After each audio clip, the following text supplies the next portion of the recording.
Daniel Vogelbach, a trade deadline acquisition from Billy Epler for the Mets, and actually had a decent run here in New York for the last couple months of the season. I'm Connor Rogers, joined by Danny Abriano from SNY.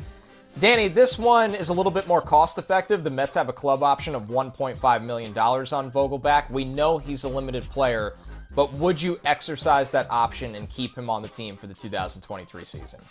I would lean toward exercising the option and having him back not as the long end of that platoon, but more of a bench guy. Not to pile on Darren Ruff, but Ruff really did nothing when he came over. Vogelbach at least held up his end of the bargain, but he was a little too selective, let some hittable pitches go by.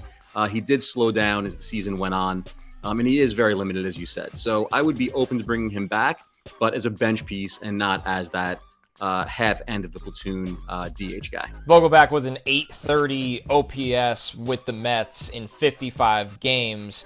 Obviously, once, like you said, a limited player, can't play the field. It felt like they had to take him out against any lefty that was on the mound. So when you envision that, do you think the Mets have to make a full-time DH upgrade, even with Vogelbach still on the roster?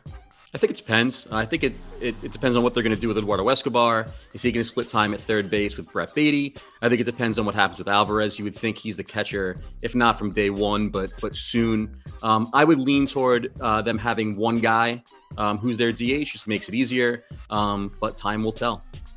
Time will tell. And for all your Mets offseason coverage, stay right here on SNY.TV.